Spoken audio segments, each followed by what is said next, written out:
To get the connection with what we were reading last time, a week ago, the poet is describing the ascending host to the heights observed by Ashwapati. In front of the ascending epiphany, world times enjoyers, favorites of world bliss, the masters of things actual, lords of the hours, playmates of youthful nature and child God, creators of matter by hid stress of mind, whose subtle thoughts support unconscious life and guide the fantasy of brute events, stood there a race of young, keen-visioned gods, king children, born on wisdom's early plane, taught in her school world-making's mystic play. The children were being taught how to participate in the mystic play which results in the making of the worlds.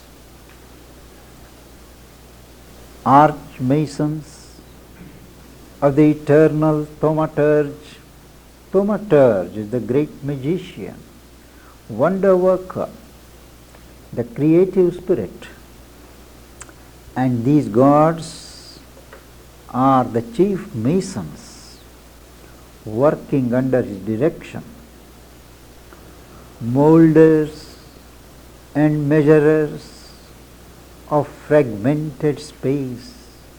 Space by itself is one, but in the act of creation it gets fragmented and it is molded, measured by these masons for their specific work. They have made their plan of the concealed and known a dwelling house for the invisible king. They have made a plan of all that is known to us and all that remains unknown to us, hidden. And both together they form a dwelling place for the king, that is the divine spirit, who is invisible, obeying the eternal's deep command, order.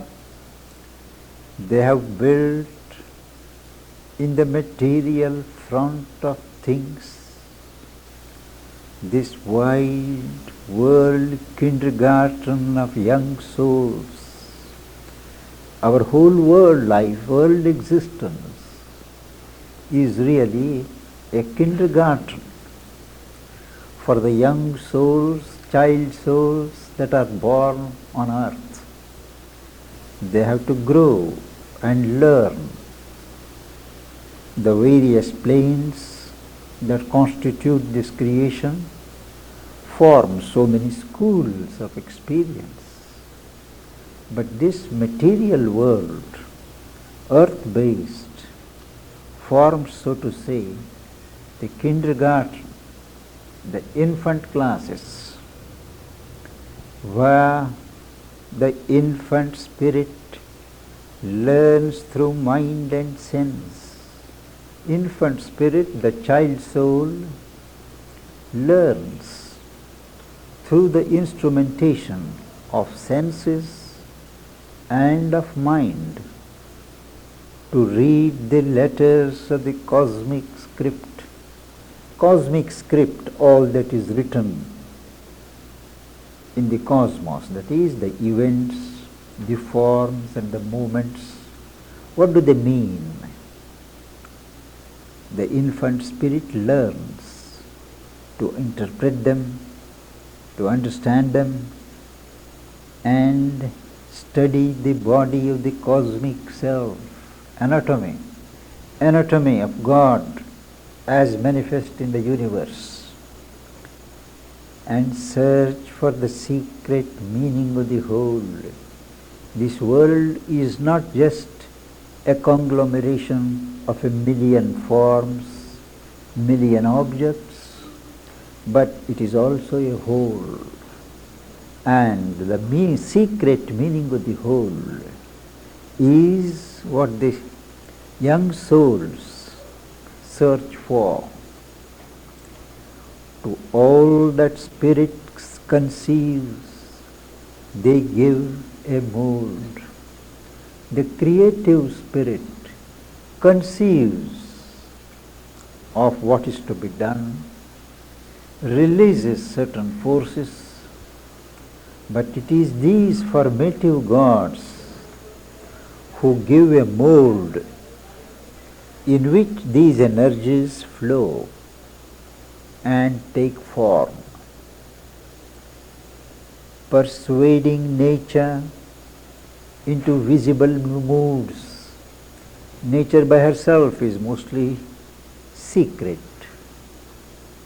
but these gods persuade nature to function in such a way that her various poises, various movements lend themselves to be perceived. They lend a finite shape to infinite things. By themselves, these things that are going to manifest are infinite. The divine being is infinite, and all that emanates from it is infinite. But these gods lend a finite shape to what is infinite in their own constitution.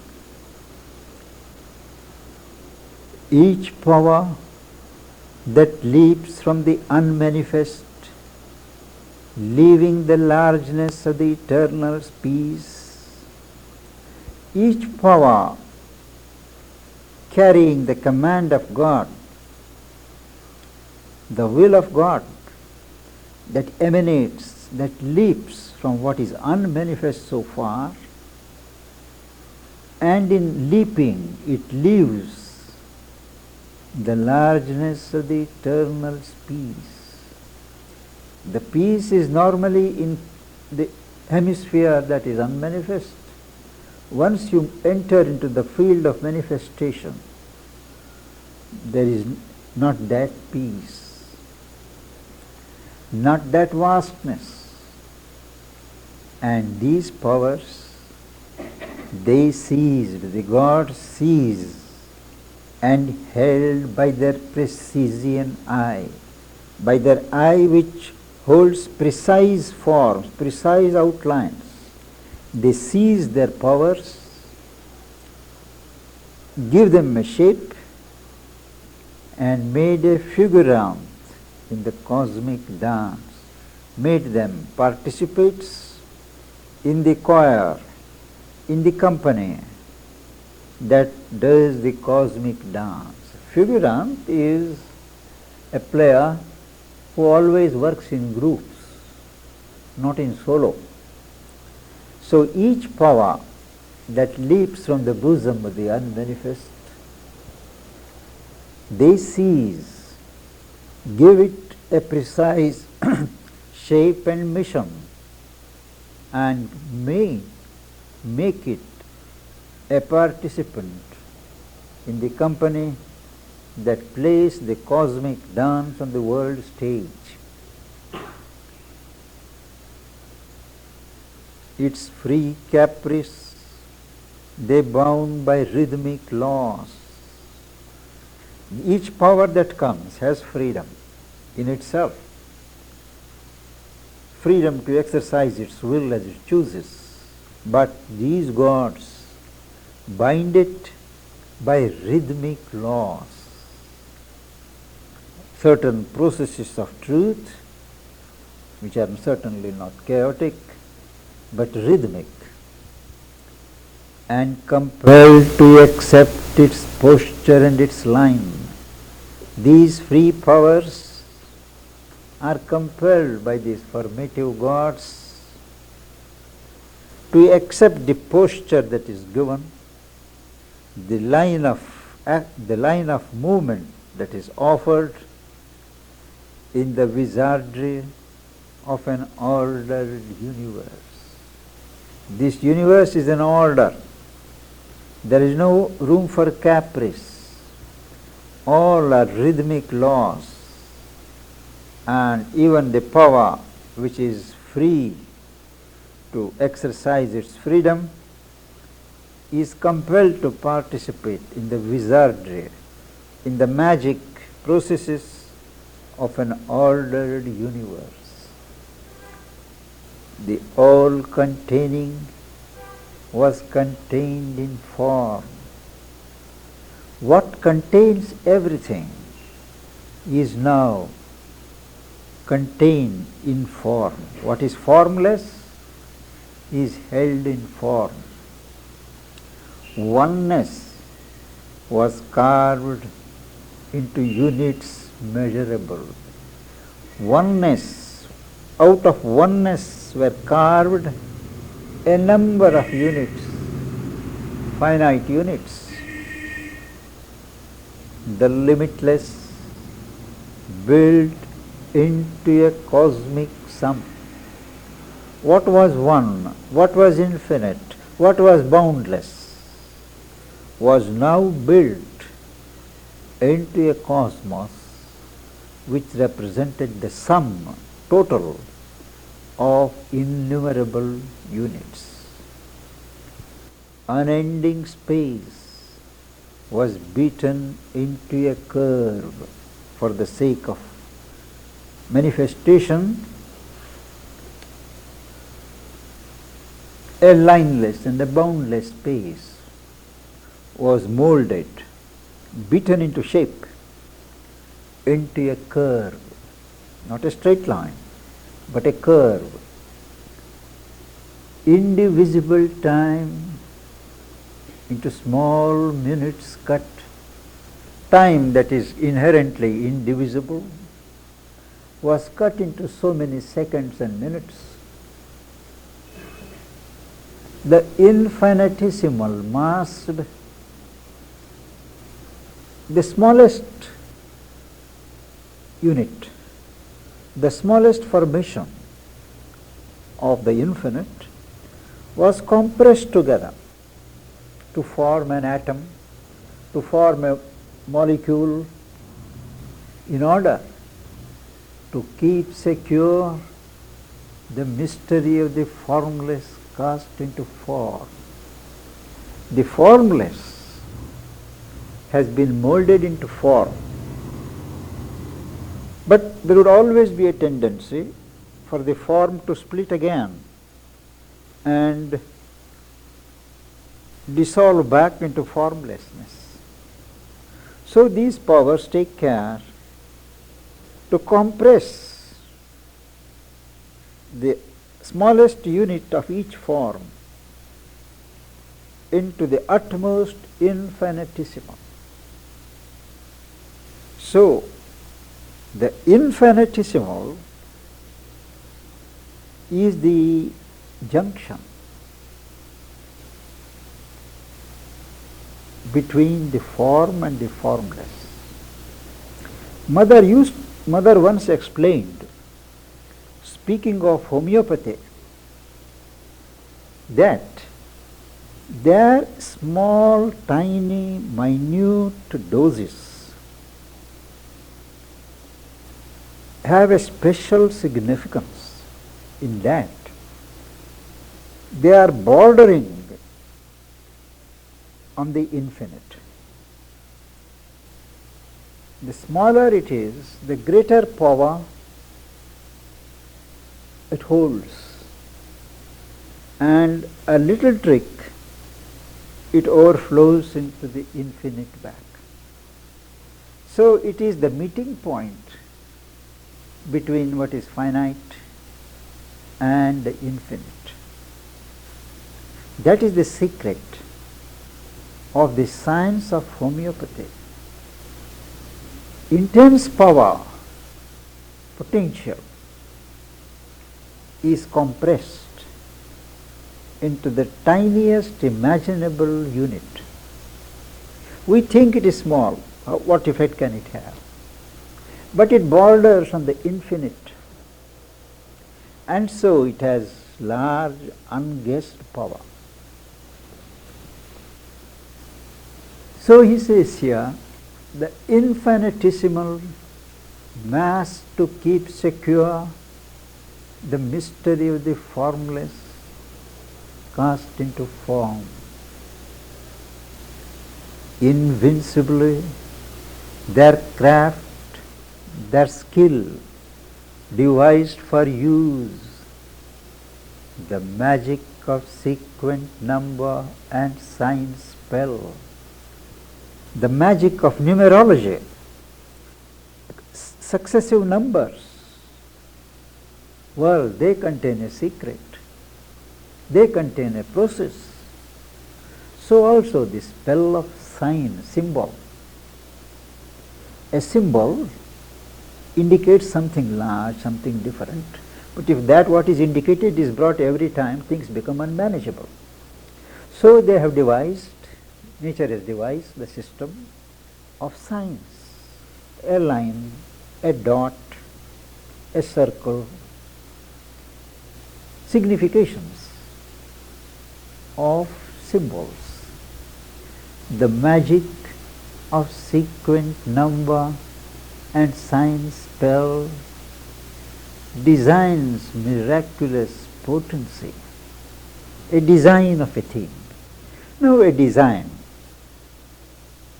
is not just a product of imagination, of artistic mind. It is not that a very clever artist imagines what design will be beautiful. Maybe in our at our level of formation and decoration, it may be a superficial truth, but in the fundamental sense, Sri Aurobindo explains in Life Divine how a form or a design is extremely significant, inasmuch as it sums up the secret value of what is contained in that form, its quality, its character, its nature of power. All these are included in the word secret value. So the secret value of what is contained in a form is indicated by the design given to it, say by nature, say by God, say by an inspired artist who visions things.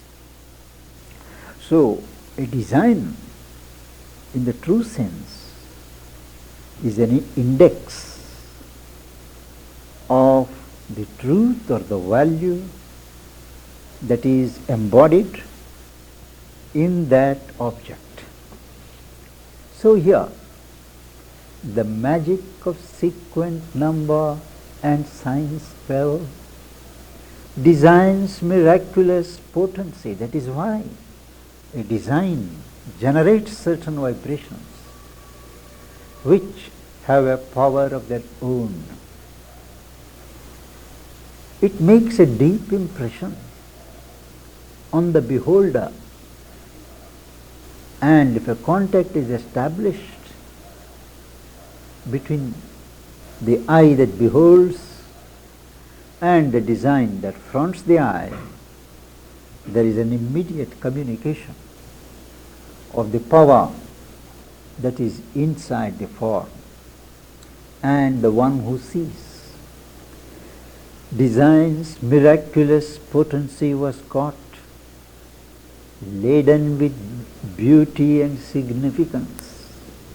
That the design, the potency is full of, in the form of beauty. It has its own significance. And by the determining mandate of their gaze, now these formators, these gods who create, they don't create with their hands or hammers, by their gaze. Their gaze is so powerful that by the very gaze they can force the subtle matter to take the form or the design that they have in mind. That is what he says. And by the determining mandate of their gaze, order, figure and quality equating, joined, both the quality and the outer figure became corresponding, joined in an inextricable identity. At that level of creation, quality and figure, they were always going together. They could not be separated. On each event, they stamped its curves of law. No event was left to chance. It follows the curve of the working of the law behind, and its trust and charge of burdened circumstance. Each event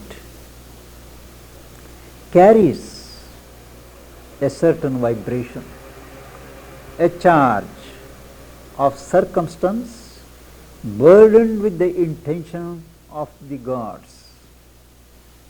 Circumstances are not casual, they are not accidental, but each has a purpose. Each is determined by the cosmic gods. On each event, they stamped its curves of law and its trust and charge of burdened circumstance, so that a free and divine incident no more, at each moment willed, so that by the time it comes out of the hands of these gods of the cosmos, it is not a free movement any longer.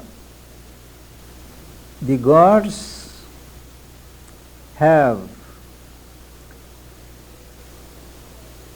turned it into something else. What was a free and a divine incident, what was willed at every moment, what was an adventure of the soul, is now a line foreseen of an immutable plan. The gods have a plan. Every circumstance, every event, every line has a meaning, has a determination behind it. A line foreseen of an immutable plan. It lengthened a fate-bound mysterious chain. Each event relates itself to one behind and one next. So there is a mysterious chain is forged by the power of the gods. One step more, each event, one step more in necessity's long march. So what was on a higher plane, a free divine incident, something willed by the free will of the divine at every moment, an adventure of the soul, now it becomes one step more in necessity's long march. It is the whole cosmos is made to fit into a plan that is being worked out by the gods in charge of this creation.